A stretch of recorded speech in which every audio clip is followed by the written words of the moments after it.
ஓம் ஸ்ரீ சத்குரு சாய்நாதரின் திருவடிகள் போற்றி. Hi friends, இந்த நாள் உங்கள் அனைவருக்கும் இனிமை மிகுந்த நாளாக அமைந்திட இறைவனை வேண்டி வீடியோவுக்குள் அழைக்கிறேன். நாம் ஸ்ரீ சாயி சச்சரிதம் 10வது அத்தியாயம் சென்ற வீடியோவில் இற்றுப்போன கந்தல் துணியால் தொங்கவிடப்பட்ட பலகையில் பாபா மிகவும் வசதியாக படுத்துறங்கிய அற்புதத்தையும், சாய்பாபாவின் முக்கிய அறிவுரை ராமரும் ரஹீமும் ஒன்றேதான், அவர்களுக்குள் எந்த வேற்றுமையும் இல்லாத போது அவர்கள் அடியவர்கள் ஏன் சண்டையிட்டு வேற்றுமை வேதத்தை தங்களுக்குள் வளர்த்து கொள்கிறார்கள்? மேலும் யாராவது நமக்கு தீமை இழைத்தால் பழிக்கு பழி வாங்காமல் நம்மால் முடிந்த நன்மையை அவர்களுக்கு செய்வதே நலம் பயக்கும் செயலாகும் என்ற அவரின் உபதேசத்தையும், 2 விதமான குருமார்கள், நியத் மற்றும் அநியத் போன்றவர்களை பற்றியும் விவரமாக கண்டறிந்தோம். இந்த அத்தியாயத்தில் டாக்டர் பண்டிட்டின் வழிபாடு, பஞ்சபூதங்களை பாபா எப்படி கட்டுப்படுத்தினார், இன்னும் பல சுவையான விஷயங்களை தெரிந்து கொள்ளப் போகிறோம். வாங்க வீடியோவுக்குள் போகலாம். அத்தியாயம் 11. சகுண பிரம்மமாக சாயி. டாக்டர் பண்டிட்டின் வழிபாடு. ஹாஜி சிதிக் ஃபால்கே. பஞ்சபூதங்களின் மேல் பாபாவின் கட்டுப்பாடு. இந்த அத்தியாயத்தில் பிரம்மத்தின் அவதாரமான சகுண பிரம்மமான சாயியை விளக்குவோம். அவர் எங்கனம் வழிபடப்பட்டார், எங்கனம் அவர் பஞ்சபூதங்களை, இயற்கை சக்திகளை கட்டுப்படுத்தினார் என்பதையும் காண்போம். சகுண பிரம்மமாக சாயி. கடவுளுக்கு அல்லது பிரம்மத்திற்கு 2 விதமான வழிபாடுகள் உண்டு. அவதரிக்காத நிர்குண வழிபாடு, 2 அவதரித்த சகுண வழிபாடு. இரண்டும் ஒரே பிரம்மத்தை குறித்தாலும் நிர்குணம் உருவமற்றது, சகுணம் உருவம் உள்ளது. சிலர் முன்னதையும் சிலர் பின்னதையும் வழிபடுவதை விரும்புகிறார்கள். கீதையில் அத்தியாயம் 12 கூறியதைப் போன்று சகுண பிரம்ம வழிபாடு எளிதானதும் ஆரம்ப காலத்திற்கு உகந்ததும் ஆகும். மனிதனுக்கு உருவம் இருப்பதை போன்று உடம்பு, உணர்வுகள் முதலியன உருவத்துடன் கூடிய கடவுளை வழிபடுவது அவனுக்கு இயற்கையானதும் எளிதும் ஆகிறது. சகுண பிரம்மத்தை சில குறிப்பிட்ட காலம் கூறுவரை வணங்கினாலொழிய நமது அன்பும் பக்தியும் அபிவிருத்தி உறாது. நாம் முன்னேறும் போது அது நம்மை நிர்குண பிரம்மத்தை வழிபட தியானிக்க இட்டுச் செல்கிறது.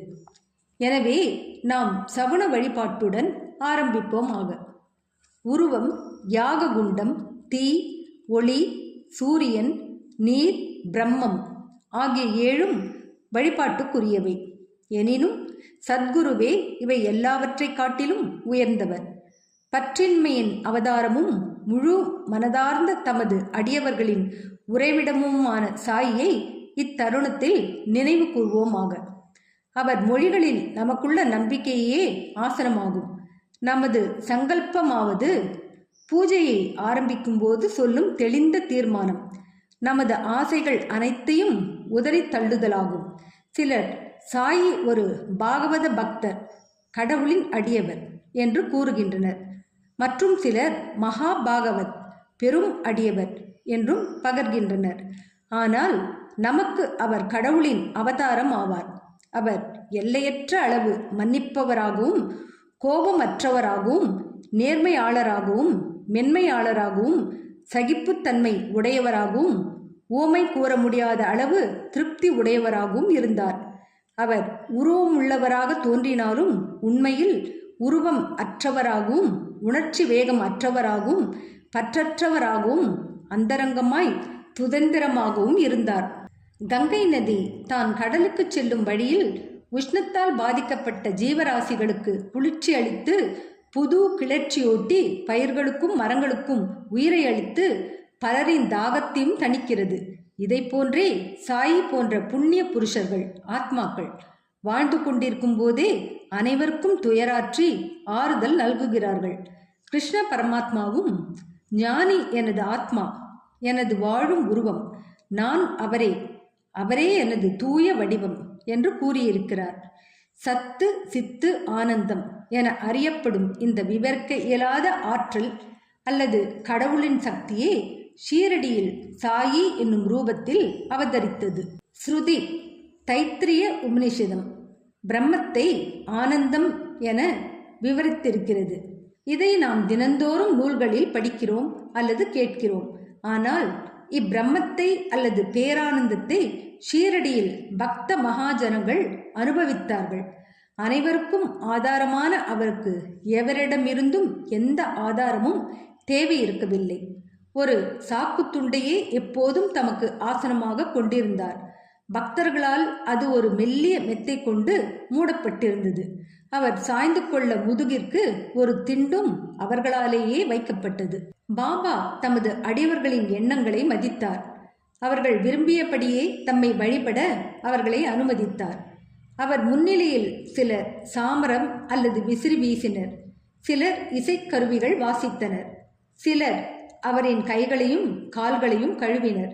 இன்னும் சிலர் வெற்றிலைப்பாக்கு மற்றும் பல பொருட்களையும் நைவேத்தியமாக சமர்ப்பித்தனர். ஷீரடியில் அவர் வாழ்ந்தது போல் தோன்றினாலும் அவர் எங்கும் வியாபித்திருந்தார். அவரின் எங்கும் நிறை தன்மையை அவருடைய பக்தர்கள் தினந்தோறும் உணர்ந்தார்கள். இவ்வாறாக எங்கனும் வியாபித்திருக்கிற சர்வாந்தர் யாமி சத்குருவுக்கு நமது பணிவான சாஷ்டாங்க நமஸ்காரங்கள். டாக்டர் பண்டிட்டின் வழிபாடு. ஒருமுறை தாத்யா சாஹேப் நூல்கரின் நண்பரான டாக்டர் பண்டிட் என்பவர் ஷீரடிக்கு பாபாவின் தரிசனத்துக்காக வந்தார்.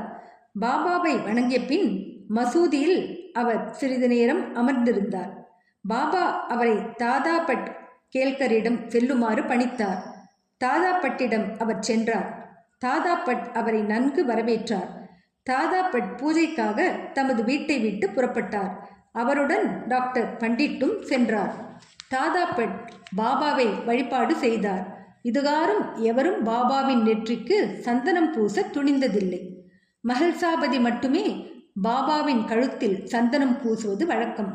ஆனால் எளிய மனதுடைய இவ்வடிவரான டாக்டர் பண்டிட் பூஜை பொருட்கள் வைத்திருந்த தாதாபட்டின் பாத்திரத்தை எடுத்து போய் அதிலிருந்து பிசையப்பட்ட சந்தனத்தை எடுத்து திரிபுந்திரா எனப்படும் திருநீற்று படையை பாபாவின் நெற்றியில் இட்டார். பாபா எல்லோருக்கும் வியப்பை அளிக்கும் வகையில் ஒரு வார்த்தை கூட கூறாமல் அமைதியாய் இருந்தார். அன்று மாலை தாதாபட் பாபாவிடம், நெற்றியில் சந்தனம் பூசுவதை நீங்கள் தடுத்து கொண்டிருந்தாலும் இப்போது டாக்டர் பண்டிட் அங்கனம் செய்ததை தாங்கள் எப்படி அனுமதித்தீர்கள் என்று கேட்டார்.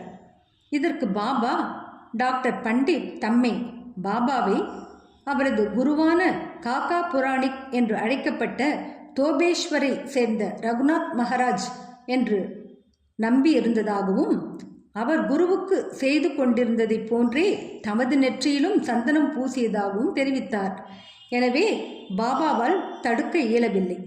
டாக்டர் பண்டிட்டிடம் விசாரித்ததில் பாபாவை தனது குரு காக்கா புராணிக் என்று கருதியதாகவும் அதே மாதிரியாகவே அவரை உணர்ந்ததாகவும் கூறினார்.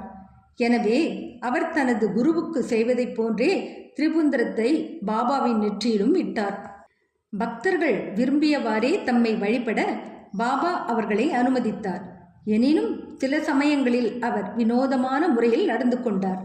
சில சமயங்களில் பூஜை தட்டை தூக்கி எறிந்து சீற்றமே அவதரித்தது போல் நின்றிருப்பார். அப்போது அவரை எவரே அணுக முடியும்? சில சமயங்களில் அவர் பக்தர்களை கடிந்தார். சில சமயங்களில் மெழுகை காட்டிலும் மென்மையாய் இருந்தார். சாந்தத்துக்கும் மன்னிப்புக்குமான ஓர் உருவமாய் இருந்தார். கோபத்தால் அவர் குலுங்குவது போல் தோன்றினாலும் அவரது சிவந்த கண்கள் சுற்றி சுற்றி உருண்டாலும் அவர் அந்தரங்கமாக பாசத்தின் தாரையாக தாயன்பு உடையவராக இருந்தார்.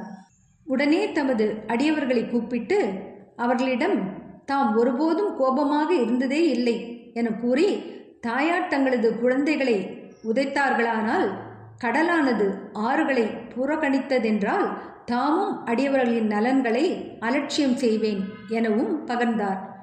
தமது பக்தர்களின் அடிமையான அவர் எப்போதும் அவர்களுக்கு ஆதரவாய் இருப்பதாயும் அவர்கள் தம்மை அழைக்கும் போதெல்லாம் மறுமொழி கூறி அவர்களின் அன்பை பெறுவதற்குமே எப்போதும் அவர் பெரிதும் விரும்பினார்.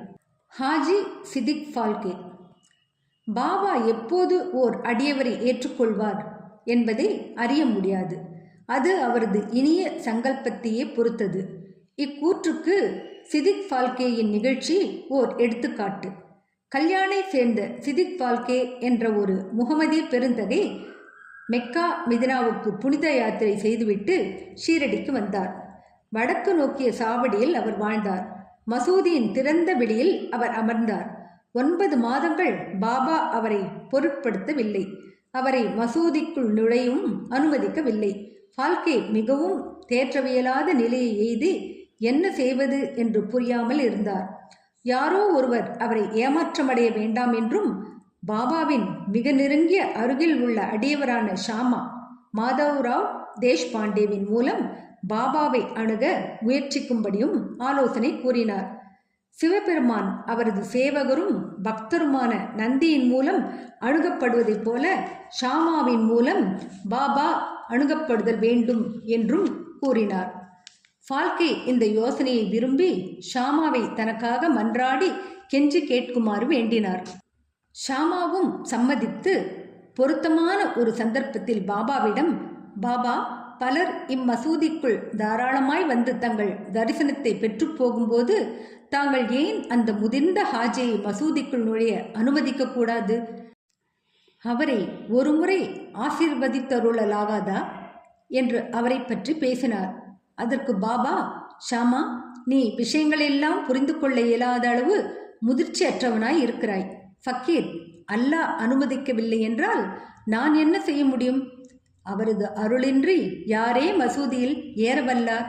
நன்று, அவரிடம் சென்று நாளை பார்லி கிணற்றுக்கு அருகில் உள்ள குறுகிய ஒற்றையடி பாதைக்கு வருவாரா என கேட்டு வா என்றார். ஷாமா சென்று உடன்பாட்டு விடையுடன் திரும்பி வந்தார். மீண்டும் அவரிடம் பாபா, எனக்கு 40,000 ரூபாய்களை 4 தவணைகளில் கொடுக்க சம்மதிப்பாரா என கேள் என்றார். ஷாமா சென்று 40 லட்சம் ரூபாய்கள் கூட தர அவர் சம்மதிப்பதான பதிலுடன் திரும்பி வந்தார். மீண்டும் பாபா, நாங்கள் ஒரு ஆட்டை மசூதியில் வெட்டப் போகிறோம். அவரை அதன் மாமிசம், தொடை, கொட்டை இவைகளில் எது வேண்டும் என கேள் என்று கூறினார். ஹாஜி பாபாவின் கோலாம்பாவிலிருந்து மண் பாண்டத்திலிருந்து ஏதாவது ஒரு சிறு துணுக்கை பெற்றுக்கொள்வதிலேயே மகிழ்வதாகவும் ஷாமா பதில் கொண்டு வந்தார். இதை கேட்டு பாபா உணர்ச்சி வசப்பட்டு தமது கையால் மட்குஜாக்களையும் கோலாம்பாவையும் விட்டெறிந்துவிட்டு நேராக ஹாஜியிடம் சென்று தமது கஃப்னியை கைகளால் பிடித்து கொண்டு, ஏன் உன்னை நீயே தற்பெருமைப்படுத்தி உயர்வாக கற்பனை செய்து கொண்டு முதிர்ந்த ஹாஜியைப் போல பாவனை செய்து கொண்டிருக்கிறாய்? குரானை நீ இவ்விதமாகத்தான் கற்றுணர்ந்தாயா? நீ உனது மெக்கா தலையாத்திரை குறித்து பெருமை கொள்கிறாய், ஆனால் நீ என்னை அறியவில்லை என்றார். இவ்வாறு கடிந்து கொள்ளப்பட்டதும் ஹாஜி குழப்பமடைந்தார். பாபா பின்னர் மசூதிக்கு சென்று ஒரு கூடை மாம்பழங்களை வாங்கி ஹாஜிக்கு கொடுத்தனுப்பினார்.